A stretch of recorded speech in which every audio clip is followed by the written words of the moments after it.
Po sikur t'ju thoja se sekretet për një lëkurë më të mirë, më rinore, mund të mos jenë fare te kremrat e shtrenjtë.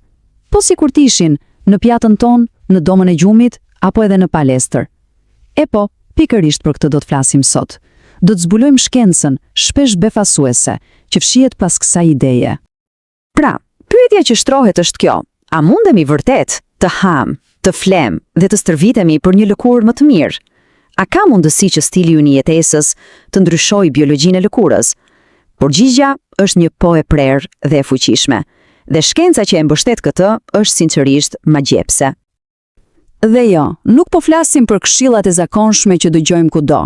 Do të zytemi shumë më thellë se kaq, sepse ajo që ndodh nën lëkurë, është shumë herë më interesante dhe më rëndësishme nga sa mund të mendohet.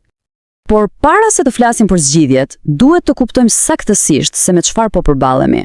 Për të forcuar lëkurën, fillimisht duhet të njohim proceset natyrore që e sfidojnë atë çdo ditë. Le ta mendojmë si një lloj manuali përdorimi për trupin ton. Mirë, atëherë, le t'i futemi shkencës. Çfarë ndodh realisht poshtë sipërfaqes?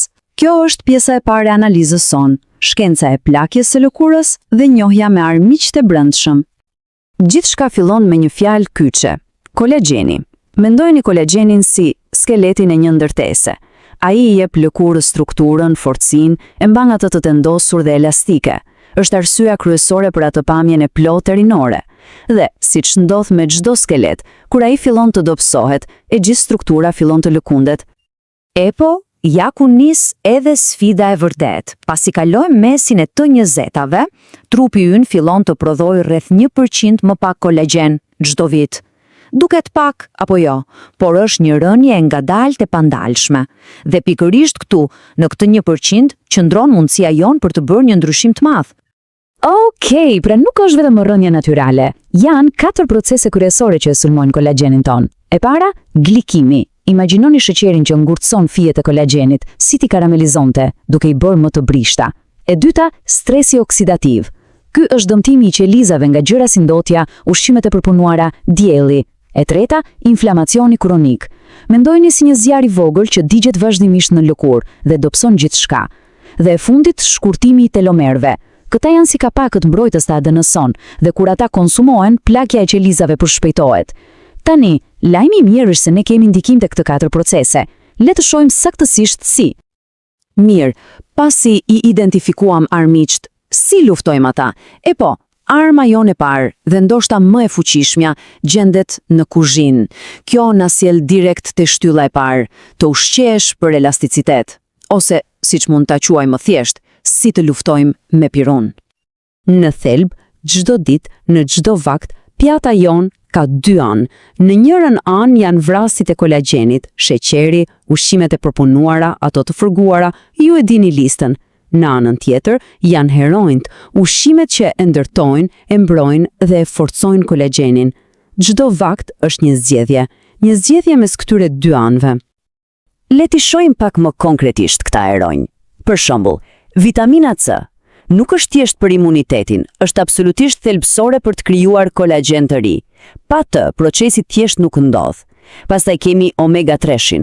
Këto yndyrna të shëndetshme janë si zjarfiksit e trupit, ato shuajnë inflamacionin. Dhe antioksidantët, mendojini si roje personale për qelizat, që i mbrojnë nga dëmtimi i përditshëm. Pra, është e qartë, pjata jonë është një mjet jashtëzakonisht i fuqishëm, por puna nuk mbaron këtu. Çfarë ndodh kur fiken dritat? Kjo na çon direkt të shtylla e dytë, gjumi. Dhe harojeni idenë se gjumi është thjesht pushim. Për lëkurën tonë, gjumi është ora e punës. Është koha kur del në skenë ekipi i riparimit të natës. Numri magjik që dëgjojmë gjithmonë është 7 deri në 9 orë dhe ka një arsye për këtë. Kjo është pikërisht dritarja kohore që i duhet trupit për të kryer të gjitha proceset e riparimit pa ndërprerje. Nuk po flasim për luks, kjo është thjesht një domosdoshmëri biologjike për rigjenerim. Le ta imagjinojmë pak se çfarë ndodh. Sa po bijem në gjumë të thellë, fillon puna. Trupi çliron hormone që stimulojnë prodhimin e kolagjenit të ri. Bariera mbrojtëse e lëkurës së ri ndërtohet, qelizat e dëmtuara nga dielli dhe ndotja gjatë ditës riparohen, dhe të gjitha mbetjet nga stresi oksidativ pastrohen. Është një proces rigjenerimi pa besueshëm që ndodh çdo natë, por vetëm nëse japim kohën e duhur. Okej, pra e kemi ushqyer trupin, e kemi lënë të riparohet gjatë natës, tani çfarë? Tani është koha ta vëmë në lëvizje. Dhe kjo na sjell te shtylla e tretë dhe e fundit, lëvizja si ilaç. Sepse jo të gjitha ushtrimet janë të njëjta, dhe secila ka përfitime unike për lëkurën. Le të fillojmë me kardion. Mendoni vrapin, ciklizmin, notin. Çfarë bëjnë këto? Ato janë si një shërbim postar ekspres për qelizat e lëkurës. Rrisin qarkullimin e gjakut dhe dërgojnë një val oksigjeni dhe lëndësh ushqyese kudo. Rezultati: ajo shkëlqimi i shëndetshëm që shohim pas një stërvitje të mirë. Tani, kalojmë te trajnimi i forcës, dhe këtu gjërat bëhen vërtet interesante. Ngritja e peshave nuk ndërton vetëm muskuj. Çdo herë që e sfidojmë trupin me pesha, i dërgojmë një sinjal të qartë: prodho më shumë kolagjen.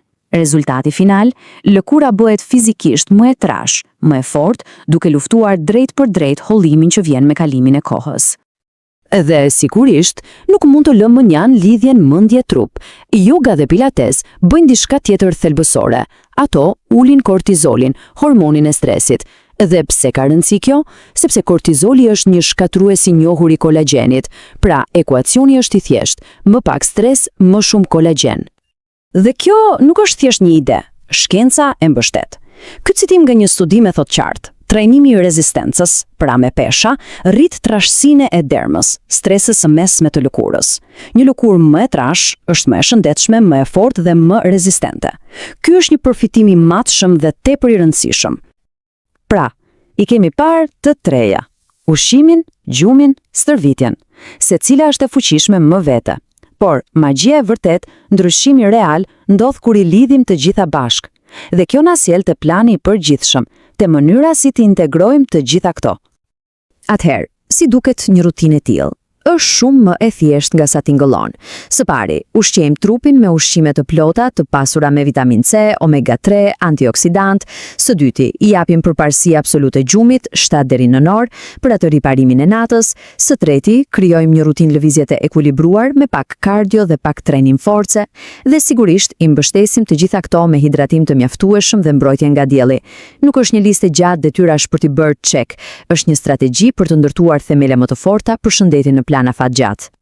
Dhe kështu, le ta mbyllim me një pyetje. Po sikur i gjithë koncepti i anti-aging të jetë i gabuar, po sikur qëllimi të mos jetë të ndalojmë kohën, por të ndërtojmë një version më të fortë, më rezistent të vetes son, nga brenda jashtë. Të punojmë me trupin ton, jo kundër tij. Të krijojmë një lëkurë dhe një shëndet që jo thjesht i reziston kohës, por që lulëzon me kalimin e saj.